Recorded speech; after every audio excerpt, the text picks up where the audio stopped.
성부와 성자와 성령의 이름으로 아멘. 주님, 저로 하여금 알아야 할 것을 알게 하시고 사랑해야 할 것을 사랑하게 해주시며 당신 마음에 맞는 것을 찬미하게 하시고 당신께서 귀하다고 하시는 것들을 귀하게 여기게 해주시며 당신 눈에 더럽게 보이는 것들을 저도 하찮게 보게 해주소서. 성부와 성자와 성령의 이름으로 아멘.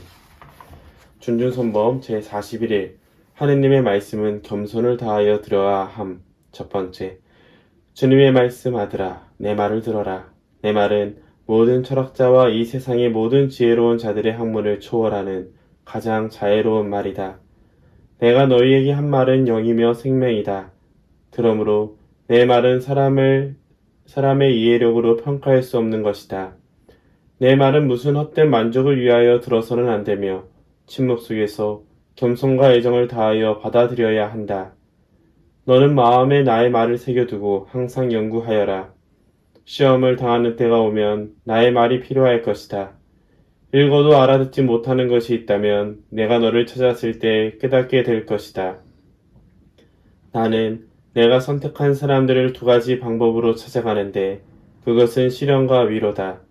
또 날마다 그들에게 두 가지에 대한 가르침을 주는데 하나는 그들의 악한 습관을 책망하는 가르침이요 다른 하나는 덕행을 더하기 위한 권유의 가르침이다. 내 말을 듣고도 그 말을 가볍게 여기는 사람에게는 마지막 날에 이를 심판할 리가 있을 것이다. 참예수님, 이승환 시몬 신부입니다. 오늘 이야기는 하느님의 말씀을 어떠한 자세로 들어야 하는지를 말하고 있어요. 본문 내용과 이 제목이 조금 다르게 느껴질 겁니다. 그런데 조금 더 살펴보면 가장 잘 제목을 뽑았더라고요. 왜냐하면 하느님께서는 당신을 따르는 이들에게 두 가지 방법, 곧 위기와 위로와 시련을 통해서 당신의 말씀을 전달하십니다. 근데 이상하죠? 하나님께서는 언제나 우리를 사랑을 주시는데 왜 위로가 될 때도 있고 시련이 느껴질 때도 있을까요? 그것은 바로 우리가 어떻게 받아들이느냐, 또한 그 받아들이는 순간에 내 마음이 어떠냐에 따라 달려 있습니다. 조금 더 편하게 얘기를 드리면요. 하느님은 늘 우리에게 사랑을 주세요. 우리가 그 사랑을 깨달았을 때 감사하면서 그 사랑을 온전히 받아들여야 하겠죠. 그런데 어느 순간 그것을 당연하게 생각하고 또 사랑을 받기 때문에 내가 뭘 해봐야지라는 그런 욕심이 들 수도 있습니다. 굉장히 좋은 모습이지만 자칫 나의 욕심이 아직 하느님의 사랑을 담지도 못했는데 그 욕심을 부리다 보면은 그 사람은 그 사랑마저도 잃어버리는 순간이 옵니다. 나는 분명 하느님의 일을 하고 있는데 왜 나한테 이런 시련이 오지? 왜 어렵게 오르지? 이런 식으로 고통이 오기 시작하는 것이죠.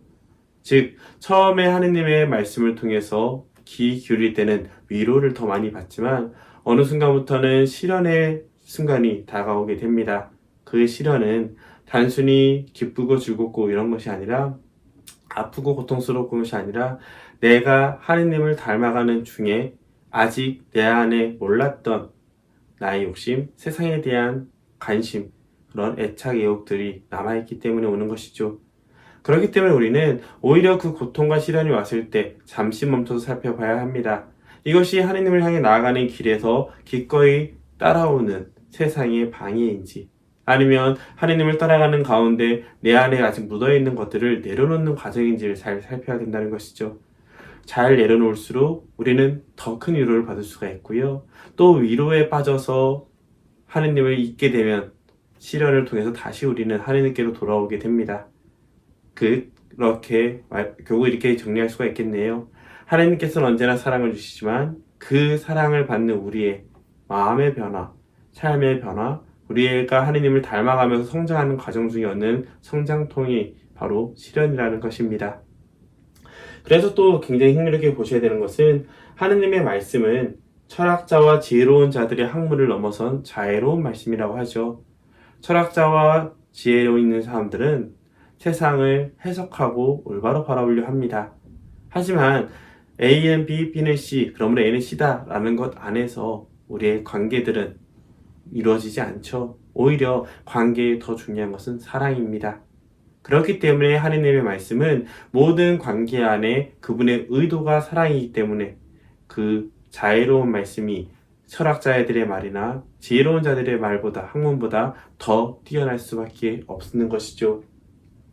그렇기 때문에 우리는 하느님의 말씀을 들으면서 논리적으로 보는 것도 좋지만 그 안에 담겨 있는 하느님의 사랑을 먼저 볼 수 있어야 됩니다. 이것은 시련이 왔을 때도 똑같이 이 시련이 나를 성장시키려고 하는 시련인지 세상으로부터의 반대인지 아니면 내가 아직도 가지고 있었던 내려놓는 것을 못 내려놓았던 것을 내려놓는 과정인지를 살펴봐야 되겠고요. 또한 위로가 왔을 때는 이게 단순히 감각적인 위로인지 아니면 하느님과 함께하기에 기쁨을 충만해져서 느끼는 위로인지를 잘 식별해야 됩니다. 그렇기 때문에 교회에서 신앙생활할 때 중요한 것이 식별이라는 것이고요. 하느님과의 사랑의 관계를 잊지 말아야 되는 것이 바로 여기에서 나타납니다. 제가 선택한 문장은 두 번째 질문과 똑같은 건데요. 나는 내가 선택한 사람들을 두 가지 방법으로 찾아가는데 그것은 시련과 위로다. 너는 마음에 나의 말을 새겨두고 항상 연구하여라. 그래서 하느님께서 선택한 이들에게 주어지는 건 시련과 위로라는 것은 굉장히 재밌는 말이죠. 모든 사람은 하느님께 선택을 받았습니다. 그렇기 때문에 그분께서는 누구에게나 똑같은 사랑과 관심과 기쁨을 주시죠. 하지만 하느님을 모르는 사람들은 그것을 받아도 의미를 모르기 때문에 흩어버릴 것이고 의미를 아는 사람들은 이제부터 위로를 느끼느냐 시련으로 느끼느냐로 나눠질 겁니다. 그렇기 때문에 식별하기 위해서 당신의 말씀, 하느님의 말씀을 내 안에 모시고 항상 연구해야 되는 것도 그 안에 사랑을 찾기 위해서고 시련에 빠지지 않고 위로의 순간으로 나아갈 수 있도록 또 위로에 머물지 않고 하느님께 나아갈 수 있도록 준비하는 것이 바로 우리 신앙인들의 자세입니다. 그래서 세 번째 질문이 참 재밌더라고요. 미사나 묵상 중에 들려오는 주님의 말씀을 흘려듣고 있지는 않은지 묵상해 봅시다 라는 말에 저도 집중이 놓칠 때가 많이 있죠. 그런데 돌이켜보니까 참 재밌었습니다. 처음에 신학교를 들어갔을 때 그리고 신학생으로서 미사에 참석하고 할 때는 강론 말씀 하나하나도 귀를 쫑긋거리면서 다 듣게 되었어요. 그런데 어느 순간부터 미사는 의무로 느껴지거나 혹은 미사 후에 사람들과 무엇을 할까를 더 생각하게 되더라고요.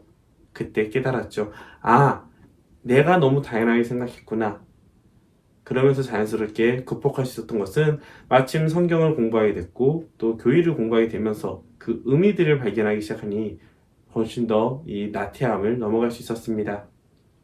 그래서 본당에서 예전에 어떤 본당에 있을 때 청년이 물어봤어요. 모태신앙이고 꾸준히 성당을 나오는 것이 맞다고 생각하는데 요즘은 미사 때 의미를 못 찾겠다는 거예요. 그래서 제가 그 얘기를 했습니다. 한 달 동안 성체를 모시지 않고 미사만 드려라 라고 했더니 한 달 뒤에 그제서야 성체를 모시는 기쁨을 다시 찾았다고 해요. 그리고 난 다음 그 친구를 성서 공부를 직접 해주면서 이 친구가 성서 말씀에 대해서 알게 되니 미사 때 말씀의 전례에 더 집중하게 될 수 있었고 자신이 성서 말씀 중에서 했던 최후의 만찬, 파스카 예식 이런 걸 통해서 미사와 연결되면 훨씬 더 기쁨을 얻을 수 있다고 합니다. 여기서 하나의 재미난 단초가 있죠. 우리가 위로에 빠지거나 시련에 빠졌을 때 그것을 벗어나는 방법은 바로 하느님에 대해 알아가는 노력입니다. 성경과 전례에 대해서 알아가면 알아갈수록 많이 알고 체험할수록 미사의 의미는 더 풍성하게 느껴질 것이고요. 또 스스로를 잘 절제할수록 즉 신앙생활 하는데 너무 많은 걸 하고 있지 않은지 살펴보면서 하나씩 중요하지 않은 것을 내려놓을수록 우리는 신앙의 깊은 의미, 본질에 집중할 수 있을 겁니다. 그럴 때 우리의 두 눈은 하느님을 향하고 쉽게 지치지 않고 꾸준히 나갈 수 있게 되는 것이죠.